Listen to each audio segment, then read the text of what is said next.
All right, welcome back to the Zach Clark Show, where we are starting to build some momentum, and that's going to continue with today's guest, Ariela Safira. She's the founder and CEO of Zeera, which we're going to get into all of that. We first met and bonded over our love for mental health, which I appreciate.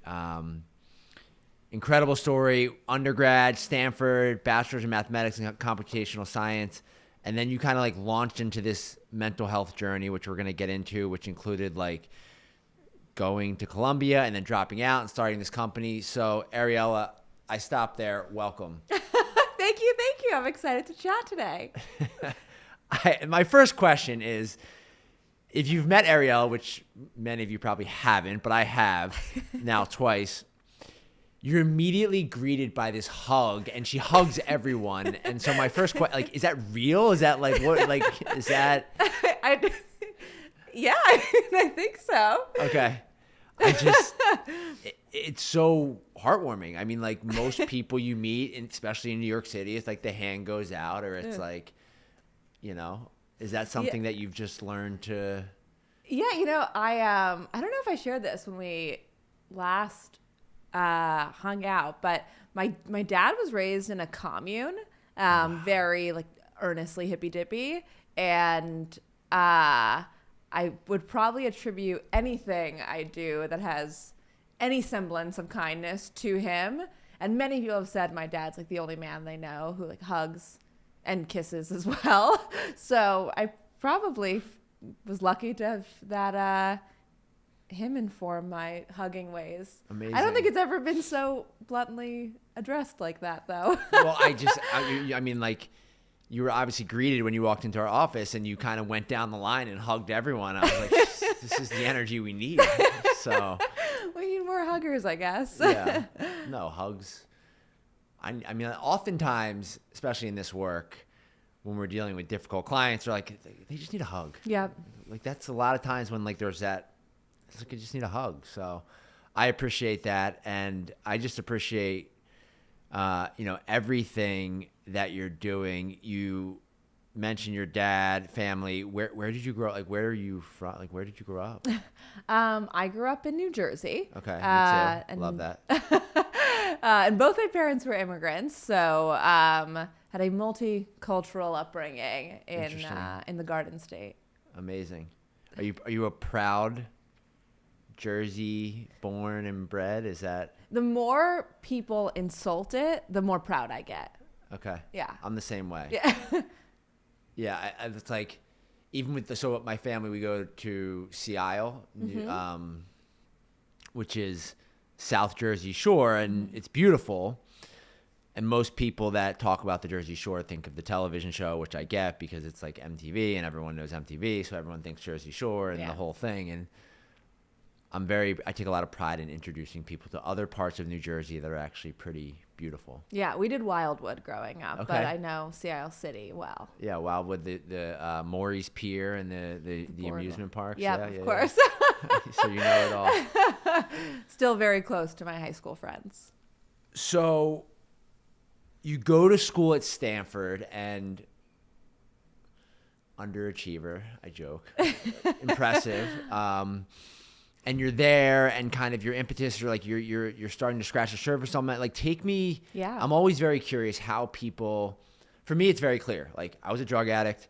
I was shooting heroin. I was drinking too much. I went to rehab, and I was like, I'm going to do this the rest of my life. I'm going to try and pay this forward. But for you, how did you get into this behavioral healthcare, mental health space? Yeah. So when I was at Stanford, a friend of mine had a very traumatic experience with her mental health. Trigger warning, I'm going to talk about suicide. She attempted to take her life. And that was the first time I had ever seen mental health care. She immediately went to Stanford's inpatient mental health facility. From there would go to another inpatient, from there an outpatient, meds, therapy, etc. And had reached out to me once she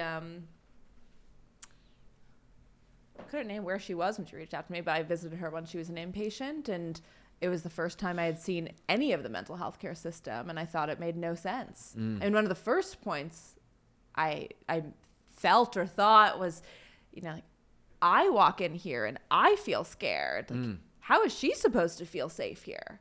Right? Was she in a lockdown, like a psych ward, or do you remember? Yeah. Yeah, okay. Yeah. So an inpatient psych ward. 100%, yeah. In California. In California. And she was a college classmate of yours. And, yeah, like this place completely lacks, I mean, at that point, I was like, this place lacks warmth. I'm scared to be here, you know? And then she would move on to outpatient and, you know, as you know, have a roommate. And I mean, the whole environment, I'm like, I am someone who at this point feels very mentally stable, and like I'm nervous being here. How is someone who's in such a vulnerable state supposed to feel grow here and develop here, feel safe here when like it's lacking? I talk about hugs, like it is lacking any semblance of like warmth and safety, right? And then once you get to talking, and at that point I was functioning as a friend who was inquisitive, angry, asked like, why are we moving her from one place to another? And like, why these meds? And does anyone know what our therapist said? And why is this her like agenda for the day? And something that's so scary, I think, about mental health care more than any other form of health care is like so many loved ones.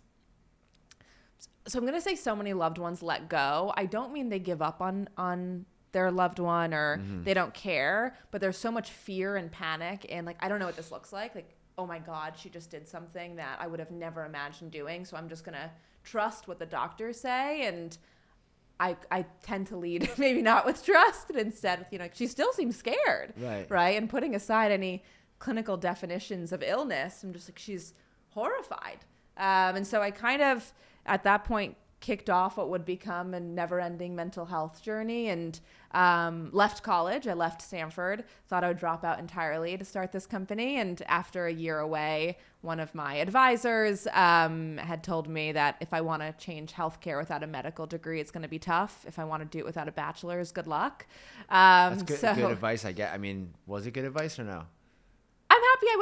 I'm happy I left and that I came back after leaving. I think being gone for a year, I had the tools to, like, I know what I'm going to do with Stanford when I return, and I'm going to like make something. But you knew, I think, either way that you were going to. I didn't stop working on it. So I would spend those 2 years while at Stanford getting a tremendous number of grants from Stanford to continue researching mental health care, to travel to outpatients, inpatients. I interviewed countless psychiatrists, therapists, staff members, janitors of mental health facilities, really just spent the remaining years learning why do we make the decisions that we make in mental health care. And then I would move on to work at IDEO New York, which is a design firm, to work on how can we redesign mental health care. Then went over to England to work at what's considered the most innovative mental ward in the world. What was that like? More thoughtfully done in the US. I think most notably, like they realized pretty early on that like for the majority of people who end up in this inpatient mental health facility, so they've harmed another person or they've harmed themselves, for the majority of them, this is the first time they're engaging with mental health care. Right. And what they realize, like, we need to meet people so much sooner if like they haven't seen a clinician, a mental health specialist, until this very dangerous crisis moment.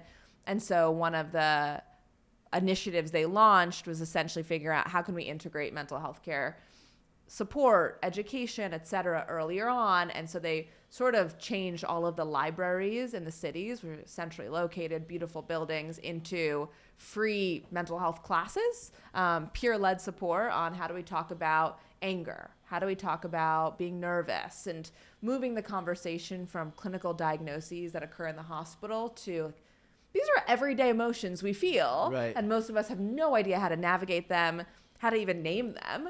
And so I was there during the summer they launched that initiative in Liverpool. And I mean, it's really meaningful to see like intentional efforts towards early intervention. And education, prevention. Yep. I mean, I think a lot of the things that you're hoping to do. Exactly. With Zeera, yes. right? So, yeah. 100%. And it's what's crazy to me hearing you say all this is I've worked in behavioral health care now for 12 years, and there's these varying degrees of a mental health episode or issues or however you want to classify them. There's, everything from, I feel a little sad, feel a little blue, don't really know what's going on, maybe want to talk to a therapist or maybe need to start working out or change something in my life, to I'm not so sure I want to be here anymore. Yep. And there's this drastic thing that, like, once you cross the line to here, to this, like, having a mental break or, like, really needing to be institutionalized, it feels like the entire system just fails. Yep. It's like once you get to the most serious level of this, but if you're saying, oh, like, everyone, like, oh, you go to a therapist, like it's very warm and on the early, which has always been confusing for me. Totally. I mean, I think that we treat people as criminals once they just, like, severely need care. I laugh out of sadness. Yeah, no, I get it. I'm laughing out of sadness with you. Yeah. But I think we haven't built, like, for what it's worth, we need to meet people with far more warmth and support at crisis, but also we need to meet far more people before crisis. And just, we're so bad at identifying, like, when someone is acting angrily, they're probably struggling with their mental health. Like, instead, we put people in a box of they're angry, or even worse, we'll say she's a bitch. Right. Like, hurt people. Yeah. Right. Any bit of, like, lash out or frustration or short-temperedness you're seeing is almost definitely coming from some form of, like, I'm not feeling mentally healthy. But we don't see that and say, maybe you need support, maybe you need care. In fact, we often see that and we're like, ugh, I'm going to run away. We make that person more isolated. And so certainly a belief of Zeera, and just me personally, is we need to provide, in the same way that we brush our teeth twice a day to support dental hygiene, we need to offer that type of support to mental health care. I love that. What is our brushing our teeth of mental health?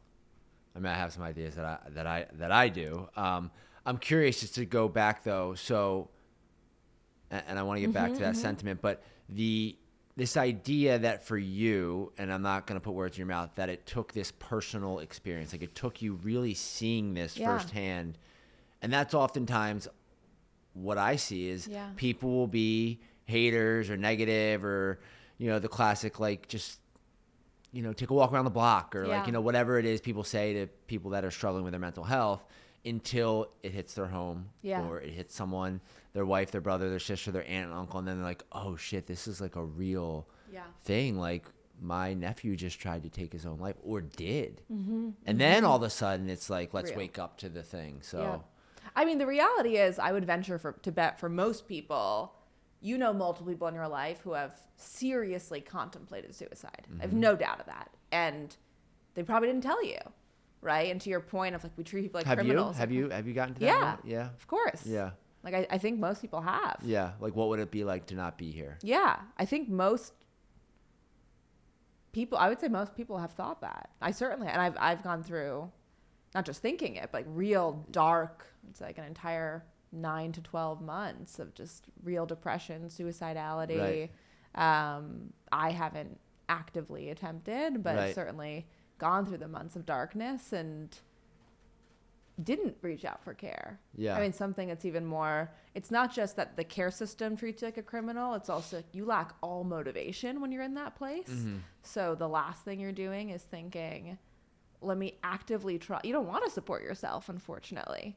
Right. And so often it's like a loved one who, for me, it was a loved one. It's my best friend who really came in and intervened. But often in that moment, you're, like, really lacking the drive to make things better. When you were going that 9 to 12 month period, was that when you were in this work, like you were actively, in it. Yeah. And something I, like, can recognize in myself. Like, I was at a point where I knew what therapy was, I knew what psychiatry was. I had interviewed countless therapists, right? And still the system was not one. Maybe because I knew it so well, it wasn't a system I wanted to be a part of. And you couldn't. This is fascinating. So you couldn't ask for help, or you just didn't? I've never shared this in an interview, so here we go. Well, it's a safe place, and I think it's important to just acknowledge that you're helping someone. Like truly, because when you say, I've thought about it, I can say back to you, so have I. And I think your point that many people have. Yeah. Now, I'm not saying that I've attempted, and I'm not saying that those thoughts have become so intrusive that I've really, stood at the ledge and thought about jumping. However, as a human being, we can't avoid the grave. I can't avoid the grave. And so, like, this like death and not being here and on those stressful days, like, would it just be easier if I just fucking throw in the towel right now? Yeah. Yeah. I mean, I think that's it's funny because before I was coming to this, I was watching one of your videos where you shared like one of your most powerful tools is your story. And I thought a lot of like, I don't do a good on you for telling it, because I do think that's the most powerful thing you can do. And it's takes a lot of courage, and it's not something I can as comfortably do. But I do believe once you do, many more people can speak to, I've had this issue and I've had the same concern. So I think suicidality is the, I don't know if it's the most crisis point, but it's both kind of the most severe and also, I would argue, perhaps like the most common. I think anyone who's had questions of like, things are so hard, like, it doesn't take long for your mind to think, why do I do this? Mm-hmm. Right? And we know it's contagious, right? Clinically speaking, we've proven like once one person takes their life, we know that it's more likely for others around them to do the same. I might be using the wrong language. No, you're contagious fine. might not be fair, but I do believe it's most human to ask those questions, and it's so isolating that we never share with others that we've asked them. Yeah. We should be proud of yourself. That's really brave. I appreciate you sharing that with me. And I just feel like in some ways, the way that I see this world that we both find ourselves in, and I agree when you say mental health is just as, if not more important than physical health and spiritual health. I believe that because I know when my mind is right, everything else follows. I just like, I feel like with my story, because I know what I know about the mental health care, the behavioral health care field, we owe it to each other to share our stories, because the truth is there isn't enough help out there. Yeah. And so there's this pull for me to kind of say to people, come on, like let's try this out. And like when you're able to be honest about some things, like watch. Yeah. I've had this experience and it's been all 99% positive. People, I totally believe it. Yeah. Well, also when you say there's not enough help out there, like help doesn't have to be seeing a live therapist, right? Our brains are so broken that we think like the only form of working on your mental health is talking live to a therapist. Like, there are more forms of mental health. We haven't, our society hasn't stamped them as like, this is healthcare. They haven't stamped them as like, your insurance backs this. And that's part of the work I think both of us care about doing. But the reality is there are alternative ways to support your mental health and work on it regularly outside of seeing a live therapist. But we need to help people. We need to define that for people, help fund it for people, and make that more a normal part of our everyday lives. Well, it's also interesting because when I look at the mental health crisis, and I believe there is one, a lot of it has to do with this thing. Oh, yeah. The phone and technology. But the reality is a lot of the mental health resources, and we'll get into Zeera and some of the stuff you've done, are available on the phone through technology. And it's like, I kind of believe it's like, if that's the way that we're going to get people, then that's totally. Well, I think it's that it's not the phone alone. If we removed it, we'd all be mentally well. People weren't all great before the phone, to be clear. And I think it's certainly social media has introduced many negative behaviors for folks, but also like the world, I am not someone who's religious. My parents were different religions, but I can recognize that it's not that just that we introduced social media in certain ways. It's that I think removing religion had a huge impact on us. And religion was a source of community and support and safety for so many. Again, I'm not someone who follows a religion, or there are a lot of problems with religion, but I do think something that it aimed to provide was mental health care, right? Of how do I give you a place on a regular basis that you can feel safe in, even if you're not doing well in your relationship, in your family, in your job? How do I make sure you feel whole and desired and wanted? How do I build a confession booth, a place for you literally to share your problems? Like, religion knew these first principles that we're now recreating in a mental health care system. But I think our generation ignored or just never had really the religious infrastructure that our parents' generations did. And again, there were a lot of problems with religion. But it's not only that social media came to life, it's that we lost, for lack of a better word, this like wholesome community sensation that society had for so long, and then tried to recreate it with a tool that wasn't built to recreate that. Right. Yeah. I mean, for me, when you talk about religion, politics, like any of these, like, and mental health, like, are we giving people the opportunity to be curious about their experience, with whatever. Like your experience with religion is your experience. Like for me, I grew up Presbyterian. I went to church on Christmas and Easter with my dad. It was a beautiful memory that I will always have for the rest of my life. Stopped going to church at all in my 20s because my drug habit had gone through the roof. And then found myself in a program of recovery that was spiritual in nature. And now I pray to a God that I don't know. Like, it's like, yo, what's up, God? Like, it's not some white dude in the sky with a beard, but it's, I believe in something. Yeah. And that's my religion. And that's where I've gotten with it. And I have friends that, go to church every Sunday and everything in between. So it's fascinating to hear you say that you're not necessarily religious, but you believe in some of the early things that kind of like religion figured out or had right, maybe. I think that the concept of religion is right. And it's that, like, I don't think any one religion got everything right? Or I think it's so, but I think what religion was trying to do is to build safety, purpose. Like, they're just these first principles. Like, why are we here, right? And why do we choose to keep being here? And what notions do we want to instill on the next generation and the generation thereafter? And in the absence of religion, like, school doesn't ask you that. Like, the places that we teach people how to be people are really kind of just focused on jobs and making a job doing math, right? And not on like, so like what, and so I so believe in a lot of like why we built religion. I believe in, so many parts of what is prayer, and again, the confession booth, et cetera, of like, how do we feel present, right? And how do we like just spend time asking ourselves, what do we want, right? When we think of like, what is a prayer? What are we asking for? And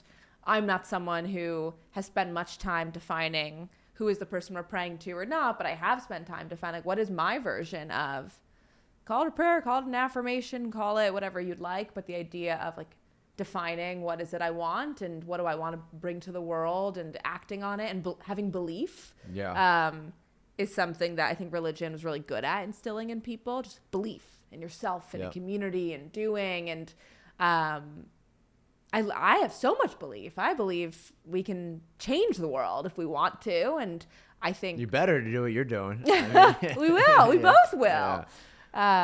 So there are many good things about religion, and I think removing it entirely kind of really hurt us. I've never thought, like, I'm almost connecting like this whole idea of confession to therapy. Like for me, like when I sit down with my therapist, which I do, and I talk about often, it's like sometimes that's just 45, 50 minutes for me to just confess. Like I'm just going to let it rip, and you're going to hear this and hold this space. And maybe in some ways that's what therapy was born from. I don't know. I mean, early days of Zeera, which at the time was called Real, as you know, I really wanted to do this like campaign of putting confession booths throughout the city and having a like come to just share it out. And I do think a core principle, or I don't know if it's mental health care, religion, whatever it might be, but the human condition is like everything we feel sits with us if we don't let it out. Right. And I think what's so dangerous is when you let something stay inside of you for so long without acting on it, you'll act on it, right? And it might be physical harm on someone else. It might be physical harm on yourself. It might be substance use. But like the underlying human need is like you have to get this out of your system. And I don't know what was the principle behind the confession booth, but I do think it served that purpose of like you can't hold this in. It like trauma lives in us. Right. Yeah, I mean, and that's a lot like in substance abuse when like there's this word relapse, and I want to curse. Like I hate this word because I feel like the word relapse keeps people drunk and high much longer than they need to, because someone will start this process of trying to get sober, and all of a sudden they'll pick up a beer, or they'll go out with friends, and they'll quote unquote relapse, and they throw away in their mind this 3-6 year long term of like this sobriety or this work that they did, and they are so shameful around it. And that relapse was probably generated from a feeling that they weren't certain if they wanted to be sober or not, or they were insecure going out in social settings without drinking. And then they go and they, like, to your point, they get it out or they act on it. And then they feel like a piece of shit because they broke this contract with the world that was totally unnecessary when, like, hey, you drank last night. That's okay. That doesn't discount the last 3 months of your sobriety, and you cannot drink today. But like, we're not using that. What would you Is there a different language you recommend or you like for yourself? I mean, they use like they're saying return to use, which again sounds just like totally over dramatic or clinical to me. Like, Yeah.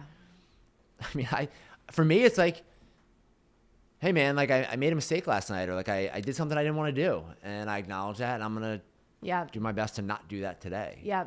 I don't know if there's one word that says that, but No, I love the thinking. And I think we have such an extremist point of view on all forms of behavior change. Like it even happens in like weight loss. It's just like, I need to not do this. Like we're 0 or 100. And like, I'm someone who's kind of 0 or 100. So like I have that temptation often. But we would all live healthier if we could understand, like we're still humans, right? And like you haven't, in the case of any form of substance use, you haven't thrown away your past 6 years of sobriety because in this one moment, like you still did that and you're still there. And language is important. We do need to find words that resonate with people, that inspire them to be better versions of themselves. yeah. And there's a lot of studies coming out just about confrontation, how it actually doesn't work. And, you know, after 6 years, someone does have a beer and trust me, they feel bad enough about that themselves. We don't need to like hammer the point home to them. Like they just need love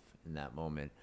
You said 0 to 100, so I'm going to change gears here because then we're going to get into Zeera. But like you biked where to raise, like there's some crazy 0 to 100 story. You got on a bike and didn't stop. I biked across a few countries. Okay. I biked across the US and I biked across Italy and I biked across Switzerland and I biked across France. You did US like coast to coast? Coast to coast, yeah. In one, like, what can break it down? Tell me. I biked from San Diego to Florida, St. Augustine, Florida, in 55 days. Oh my God. The other countries were smaller. The U.S. was my first country. And what was the inspiration behind that? Yeah. And what did you learn doing that? I mean, I'm a Yeah. endurance junkie. I'm a do cool things junkie. So that I did when I left college. So Okay. I was 19 or 20, probably 20. Honestly, I mean, I was my second year of college, just angry and fed up. And I think it was a combination of, so that was when I started throwing myself at mental health care and learning how broken it was. And at the time, you know, I was at Stanford, a school that boasts itself for innovation. And my 19-year-old brain thought like, oh my God, my peers are making up stupid clubs and making up stupid roles and definite job descriptions of those roles and clubs and thinking they're changing the world. They're doing nothing. And like the world has so many needs that I already can do something about. And so that's when I got in touch with David Kelly, who's a professor at Stanford. He's the founder of IDEO, and would give him a long, angry rant of these are all the things that are wrong. And if you're the king of innovating and redesigning things, like you have to redesign mental health care. And I was like, I need to leave. I need to start something. Did he listen? Did he give you? Yeah. Okay. He was the one who would later say, you need to come back. Got it. Yeah. But he was so great. He's like, yeah, well, Stanford also has things that could help you get there. Like, make use of those things. And I'm like, well, I don't want to take these other classes that are mandatory. He's like, well, don't. See what they say. And it was the inspiration I needed. Like, all right, I'm going to use how I would describe at the time is, you know, I was fortunate to not have to pay to go to Stanford. It's like, I'm going to use this scholarship as a gift card. And in the same way that I would never let a store tell me how to use my gift card, I would buy what I want. I am going to buy what I want here. And I will take the courses that support my goals. I will apply to grants that support my goals. And if there's a mandatory course I don't want to take because it takes away from things I want to do, I'm going to say no and see what they say. What's your relationship like with Stanford today? I mean, the way I did school, loved it. And I'm so lucky. I mean, I don't think they were always thrilled with the way I did it, but I'm so lucky that I got to do that and gave me so much of the funding. I mean, how insane that a little 20-year-old was like, well, now I want to go interview a bunch of janitors at psych wards to see what's their experience seeing patients here and hear about the number of patients that are like, You did that. Yeah. And what did they say? I mean, they'd seen patients tackled to the floor and, share their real life stories. And if anyone's seen an inpatient mental health facility, unfortunately, that is a reality and I say this all with like an understanding for how much patience it takes to work in those spaces and how unsafe they can feel to a nurse or an individual working there. Though when you like paint a picture of what this looks like, you really see the realities of physical abuse against patients and just how many patients go misunderstood and not heard in an environment where they're supposed to be taken care of. And janitors certainly had a clear point of view on that, and certainly could also say firsthand, like, and I'm scared sometimes too. And spoke to a countless number of patients and ex-patients, predominantly ex-patients, like after they left those facilities. Spoke to one person who checks himself into an inpatient mental health facility like once every few years when he needs a break from the world. Mm-hmm. He's like, it's really the only place I can go to where just like the world stops asking me to do things. Which was a fascinating perspective. Yeah, it's interesting. Like I've been in my fair share, never actually as a patient, but visiting patients mm-hmm. in varying degrees. Mm-hmm. And there's something that's really jarring when you enter into those wards and the door locks behind you. Yep. And you don't have I can't get out without someone else letting me out. And it's so scary, and I go back and forth between it being necessary because when someone is not in their right mind, like sometimes they do need a certain level of structure, but at the same time, like, does that model actually work? Totally. When I saw a therapist at Stanford, and a friend of mine a different friend who had previously attempted suicide, mm-hmm. Told me when I was like asking her, like, what is therapy? Like, what should I expect of this? It's called CAPS, this counseling services location. And she said, whatever you do, don't tell them anything related to suicidality, because if you do, they call the police.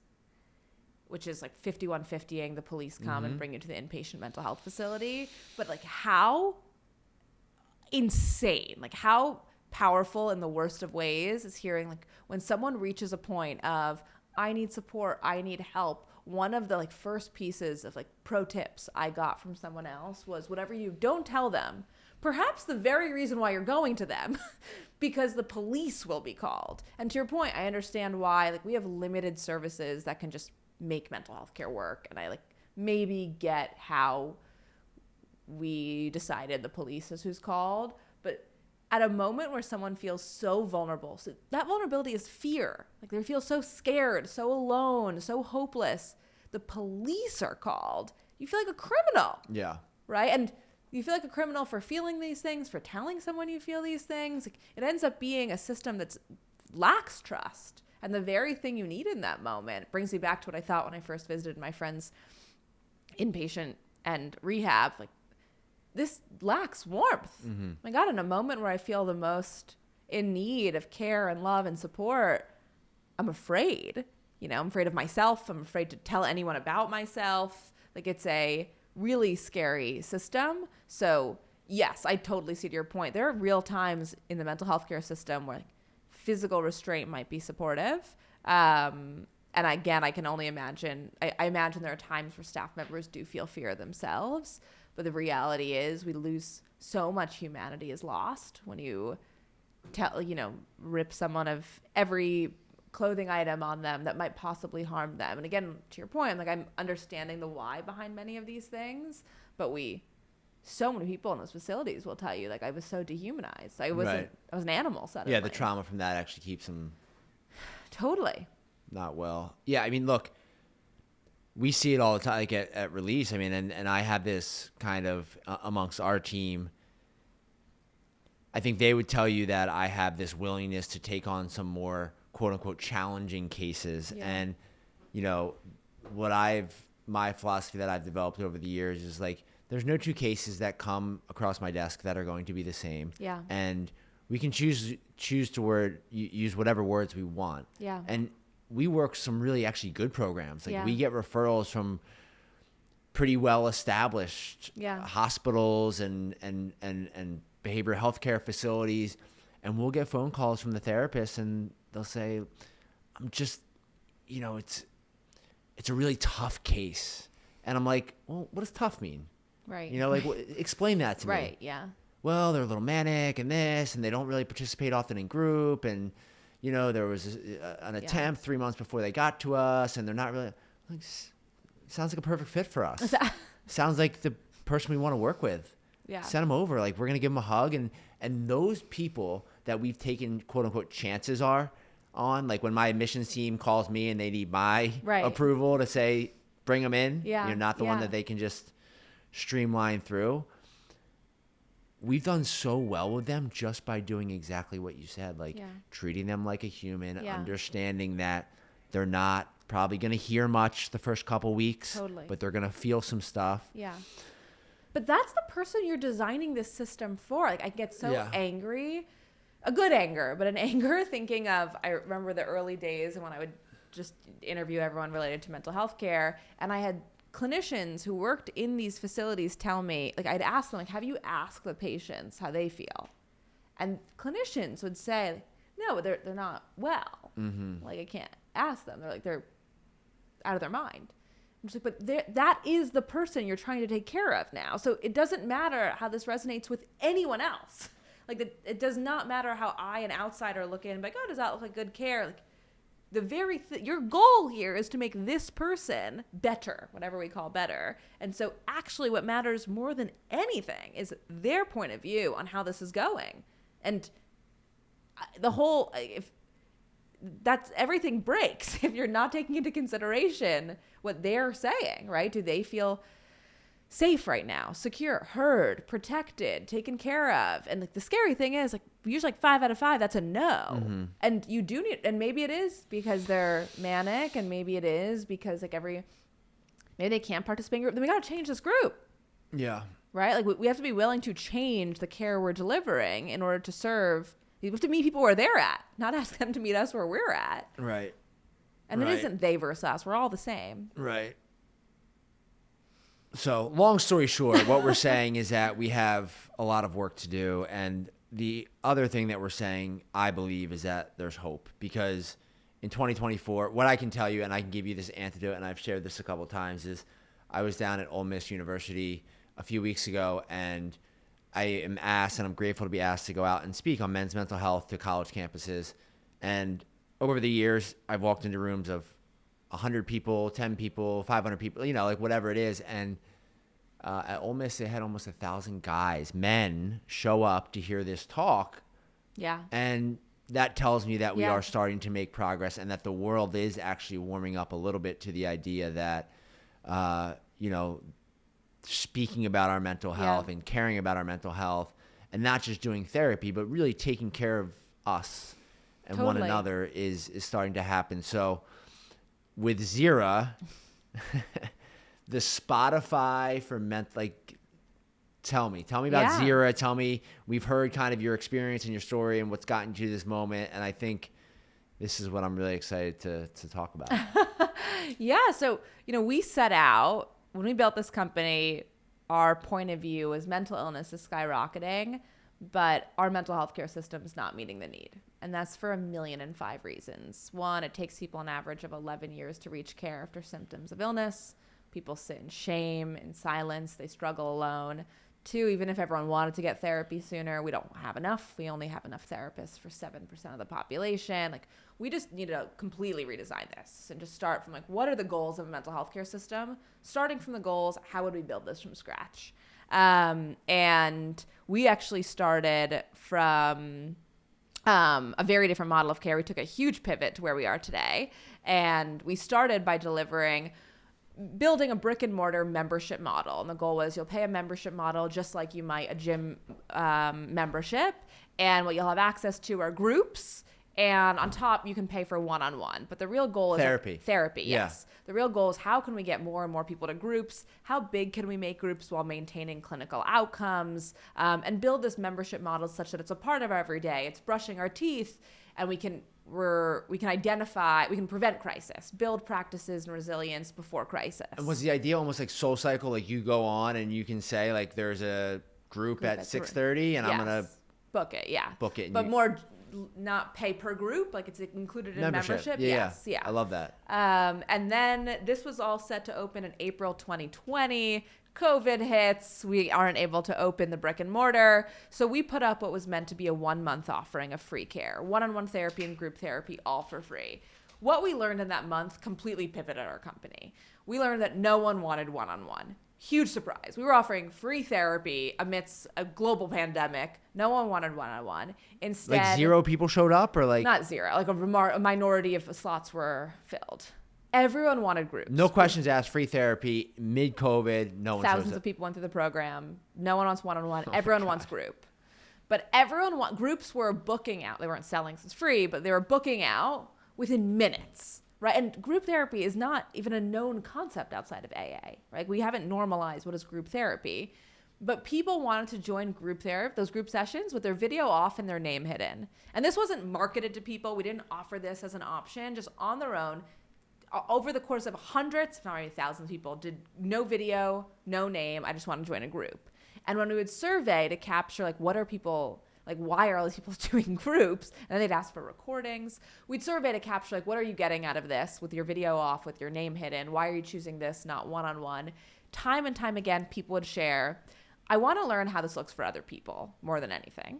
I want to hear from other people. What are they going through? And 2, then I want a therapist to give me active tools, actionable tools. And I just don't want anyone to know I'm here.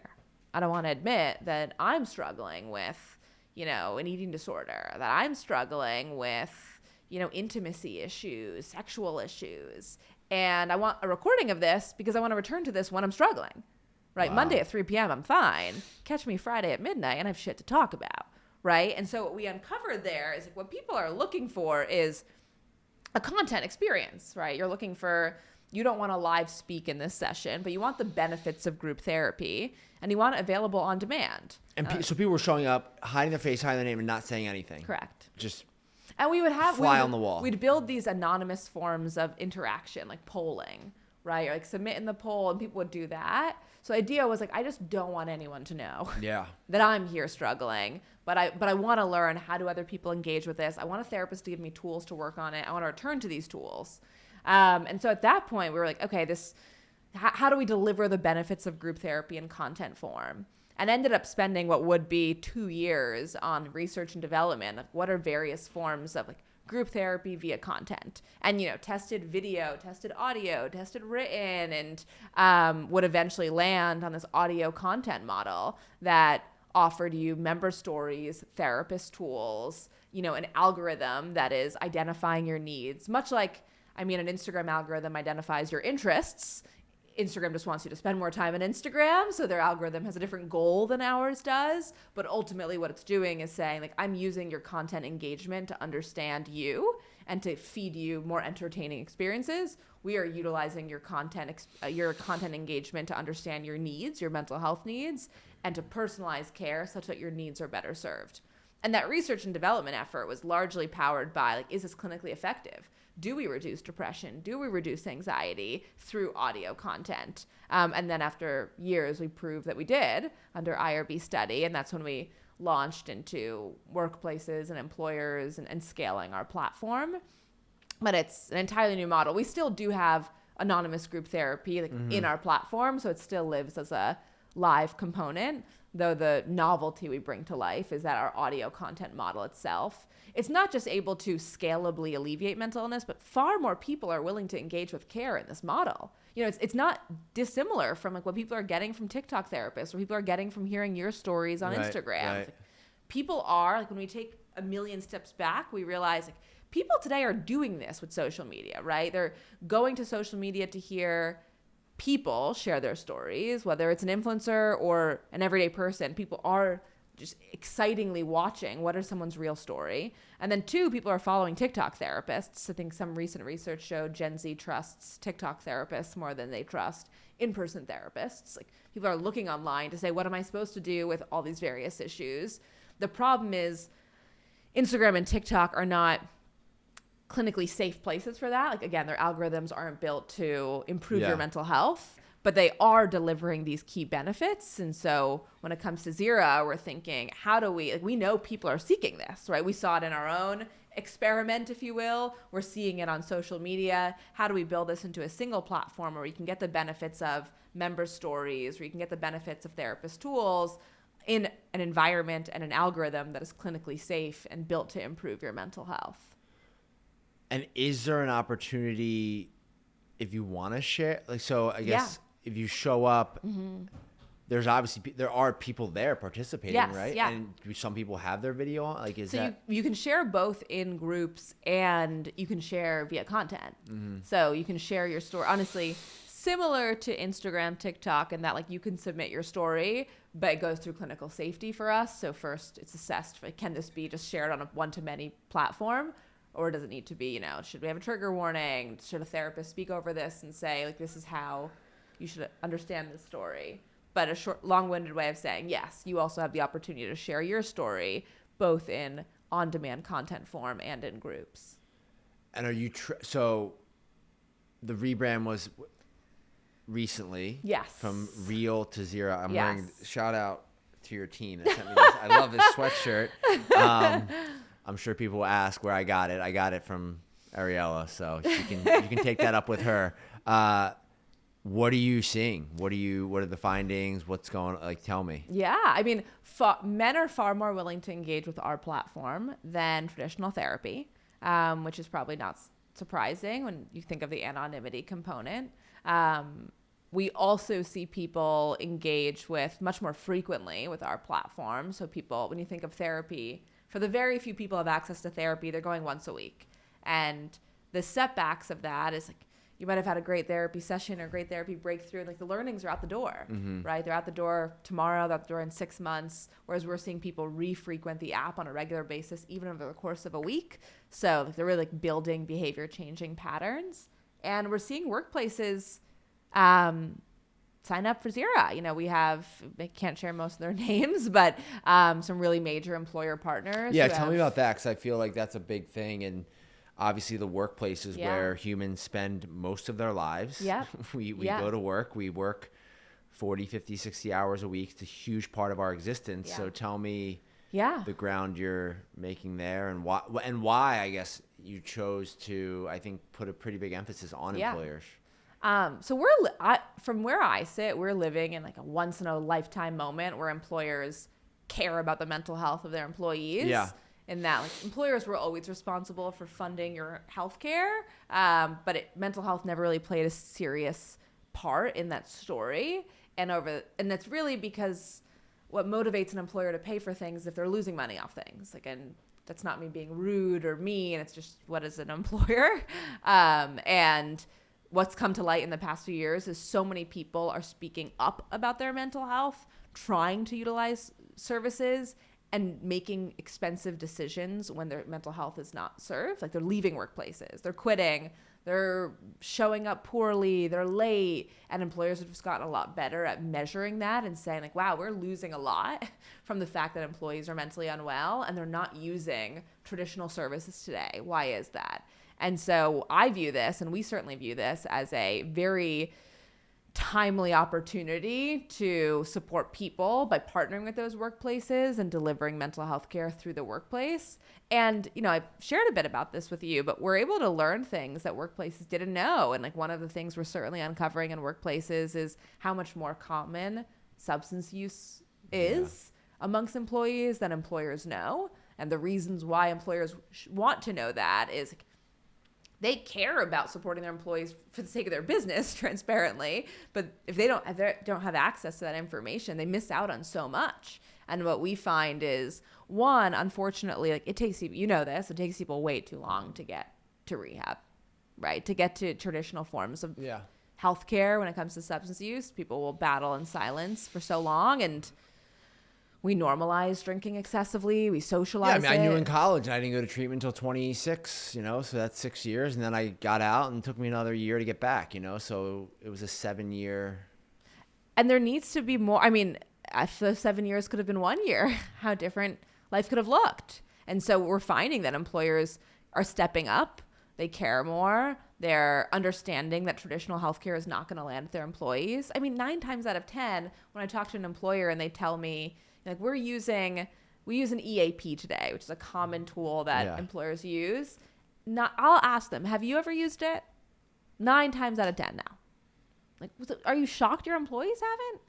And it's not, it's not coming from someone being a bad person. They have a ton on their plate. They're figuring out every health benefit. But like, when it comes to mental health, something so beautiful to me is that, like, it's a human thing, right? Don't think clinical. Don't think healthcare. Just think, think of the past month.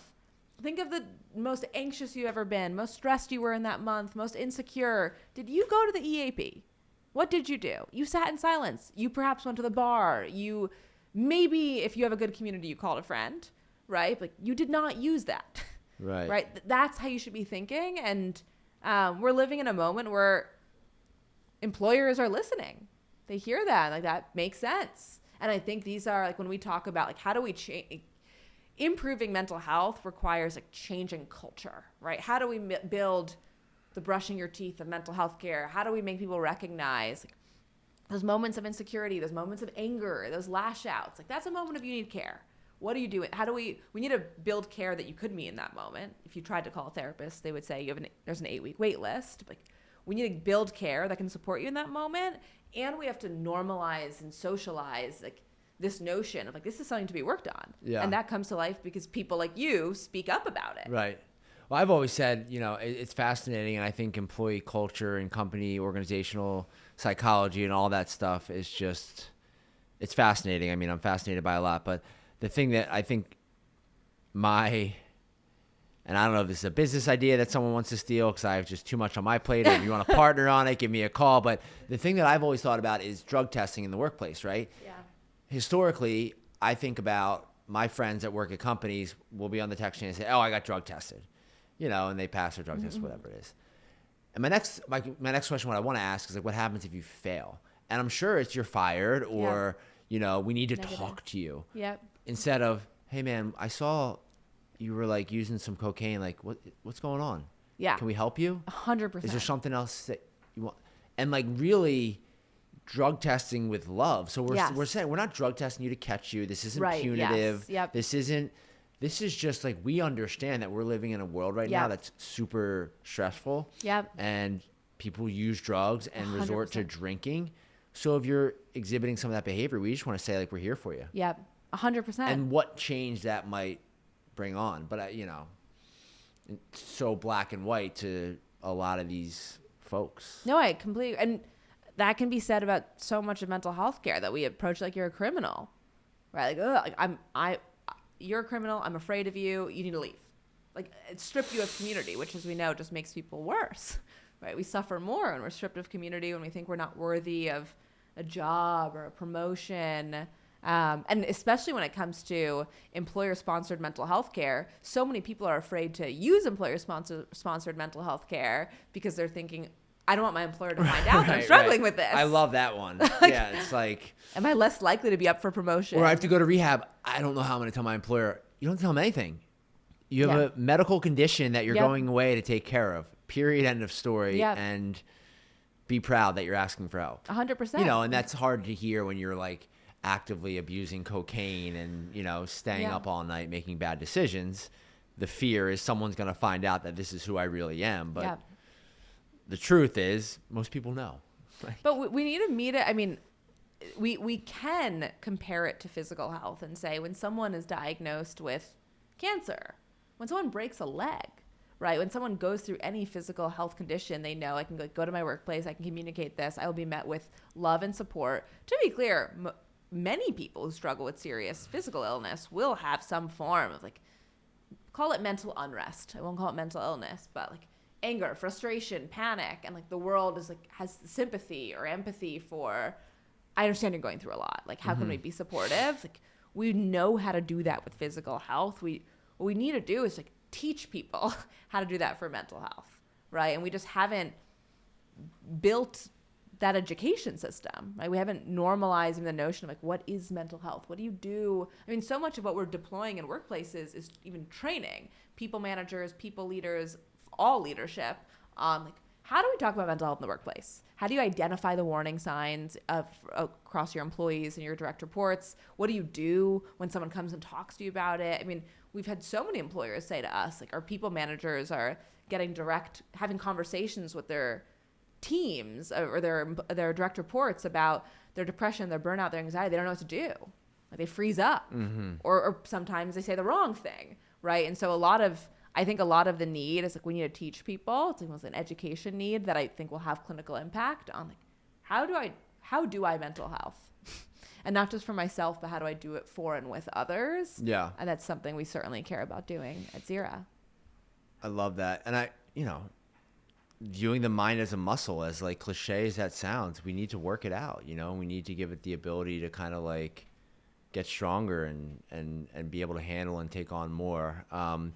Two kind of getaway questions that I want to ask to try and give some real functional, actionable steps that people can take if they're struggling. One, if someone comes to you and says they're feeling anxious or they're feeling depressed, how do you respond to that? Like, what is your go-to response to that? Like, what are some things that you tell people when they feel like they are struggling with their mental health?